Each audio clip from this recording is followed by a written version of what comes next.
ನಾವೆಲ್ಲ ಇಲ್ಲಿ ಸೇರಿರುವಂತದ್ದು ನ್ಯಾಯ ಸಿಗಬೇಕು. ಸನ್ಮಾನ್ಯ HD ರೇವಣ್ಣ ಸಾಹೇಬ್ರು ಓಡೋಗೋರೇನ್ರಿ? ಎಲ್ಲರೂ ಓಡೋಗೋರ? ಓಡೋಗಿದ್ರೆ ನಾವೆಲ್ಲ ಬಂದು ನಿಂತ್ಕೋತಿದ್ದೇನ್ರಿ ಬಿಸಿಲಲ್ಲಿ? ಒಂದ್ಸತಿ ಗಟ್ಟಿಯಾಗಿ ಹೇಳ್ರಿ, ನಿಂತ್ಕೋತಿದ್ದೀನ್ರಿ? ಈಗ ಮೆತ್ತಿಗೆ ನಡೆಯಲ್ಲಾರಿ, ಜೋರಾಗಿ ಹೇಳ್ರಿ, ನಿಂತ್ಕೋತಿದ್ದೀನ್ರಿ? ರೇವಣ್ಣ ಸಾಹೇಬ್ರು ಓಡೋಗೋರೇನ್ರಿ? ಇವತ್ತು ಬಂಧನ ಕೊಳಪಡಿಸಿ ಅವ್ರನ್ನ ಮಾಧ್ಯಮಗಳಲ್ಲಿ ಎಳೆದಾಡ್ತಿರುವಂತ ರೀತಿ ನಿಜಕ್ಕೂ ಅಕ್ಷಮ್ಯ. ಹಾಸನದ ಜನತೆ, ಕರ್ನಾಟಕದ ಜನತೆ ಇದನ್ನು ಗಮನಿಸ್ತಾ ಇದ್ದಾರೆ. ಯಾರು ಜಿಲ್ಲಾಧಿಕಾರಿಗಳು ನ್ಯಾಯಮೂರ್ತಿಗಳ ರೀತಿಯಲ್ಲಿ ಹೇಳಿಕೆಯನ್ನು ಕೊಡ್ತಾ ಇದ್ದಾರೆ, ಇದೆಲ್ಲ ಪ್ರಕರಣ ತನಿಖೆ ಆಗೋಕ್ಕೂ ಮುಂಚೆನೆ ತೀರ್ಪನ್ನು ಕೊಡೋದಕ್ಕೆ ಜಿಲ್ಲಾಧಿಕಾರಿ ಯಾರ್ರಿ? ಇದು ಖಂಡಿಸಬೇಕು. ಬಂಧುಗಳೇ, ನಿಮ್ಮಲ್ಲಿ ನನ್ನ ಮನವಿ ಇಷ್ಟೇ. ಈಗಾಗಲೇ ನಮ್ಮೆಲ್ಲ ನಾಯಕರುಗಳು ಹಿರಿಯರು ಮಾತನಾಡಿದ್ದಾರೆ. ಈ ಘಟನೆಯನ್ನ ಆದಷ್ಟು ಬೇಗ ಸರ್ಕಾರ ಗಮನಕ್ಕೆ ತೆಗೆದುಕೊಂಡು ಯಾವ ರಾಜ್ಯ ಸರ್ಕಾರ ಇವತ್ತು ಅವರದೇ ವಿಧಾನಸಭೆಯ ಸದಸ್ಯರನ್ನ ಬಂಧನಕ್ಕೊಳಪಡಿಸಿದೆ, ತತ್ಕ್ಷಣ ಅವ್ರನ್ನ ಹೊರಬಿಡುವಂತ ಕೆಲಸ ಆಗಬೇಕು. ನ್ಯಾಯ ಸೂಕ್ತವಾದ ರೀತಿಯಲ್ಲಿ ತನಿಖೆಯಾಗಿ ನ್ಯಾಯ ಒದಗಬೇಕು ಅಂತ ನಾವೆಲ್ಲ ಆಗ್ರಹ ಪಡಿಸ್ತಾ ಇದ್ದೇವೆ. ನಮ್ಮ ಜಿಲ್ಲಾ ಅಧ್ಯಕ್ಷ ಅಂತ ಮಾನ್ಯ ಲಿಂಗೇಶ್ ಅಣ್ಣವರು ನಿಮ್ಮನ್ನೆಲ್ಲ ಕುರಿತು ಮಾತನಾಡ್ತಾರೆ.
ಯೋಗ್ಯತೆಗೆ ಬರೀ ಜಿಲ್ಲಾ ಪಂಚಾಯತ್ ಗೆದ್ಬಿಟ್ಟು ತೋರಿಸಿ ನಾನು ನಿಮ್ಗೆ ಹೇಳ್ತೀನಿ. ನಿಮ್ಗೆ ಆವತ್ತಿಂದ ಅದನ್ನ ನಿಮ್ಗೆ ಹೇಳಕ್ ಬರ್ತೀನಿ.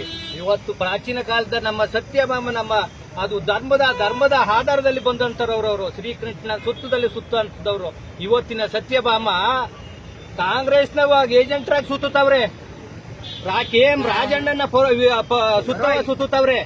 KM ರಾಜಣ್ಣನ ಪರವಾಗಿ ಜೊತೆಗೆ ಸುತ್ತಲ್ಲ, ಅದ್ರ ಜೊತೆಗೆ ಅವರ ಮಗ ಯಾರು MLC ಇದಾರೆ ಅವರು ಸುತ್ತವ್ರೆ. ನೀವು ಈ ಕೆಲಸ ನೀವು ಮಾಡಕ್ ಹೋಗ್ಬೇಡಿ. ನೀವು ಕಾರ್ಯಾಂಗದ ಕೆಲಸ ಏನಿದೆ ಆ ಕೆಲಸಗಳನ್ನ ಮಾತ್ರ ಮಾಡಬೇಕು. ಶಾಸಕಾಂಗದ ಕೆಲಸ ಮಾಡ್ಬೇಕು. ನೀವು ಅನ್ನೋದ್ರೆ ಬನ್ನಿ ರಾಜೀನಾಮೆ ಕೊಟ್ಟು ನೀವು ಅಂತ ತೀರ್ಮಾನ ಮಾಡ್ತೀವಿ. ನಿಮ್ಮ ಕೆಲಸ ಕಾರ್ಯಾಂಗದ ಕೆಲಸ. ನೀವು ಒಬ್ಬ ಏಜೆಂಟ್ರಾಗಿ ನೀವು ಕೆಲಸ ಮಾಡಕ್ ಹೋಗ್ಬೇಡಿ. ನಿಮ್ಗೆ ಯಾರು BJP JDS ಕಾಂಗ್ರೆಸ್ ಯಾರು ಅಲ್ಲ. ನಿಮ್ಗೆ ಜನದ ಕೆಲಸ ಮಾಡಕ್ ನೀವು ಬಂದಿರೋದು, ಜನರ ಕೆಲಸಕ್ಕೆ ನೇಮಕ ಮಾಡ್ಕೊ ಬಂದಿರೋದು. ನಿಮ್ಗೆ ಯಾಕೆ ಇಲ್ಲಿಗೆ ತಗೊಬಂದು KM ರಾಜಣ್ಣ ಅವ್ರು ಸೇರಿಸ್ಕೊಂಡವ್ರು ಅಂತ ನಮ್ಗೆ ಎಲ್ಲಾ ಗೊತ್ತು, ಎಲ್ಲಾ ವಿಚಾರಗಳು ಗೊತ್ತು. ನಿಮ್ ಚರಿತ್ರೆಗಳನ್ನ ನಾವು ಮುಂದಿನ ದಿನಗಳಲ್ಲಿ ಬರೀ ಪ್ರತಿಭಟನೆ ಮಾಡಲ್ಲ, ಪೆನ್ನಲ್ಲಿ ತೋರಿಸೋಂತ ಕೆಲಸಗಳನ್ನ ನಮ್ಮ JDS ಪಕ್ಷದ ಕಾರ್ಯಕರ್ತರುಗಳು ಮಾಡ್ತೇವೆ. ಅದನ್ನ ಈಡೇರಿಸ್ತೀವಿ ಅಂತ ನಿಮ್ಗೆ ಹೇಳಕ್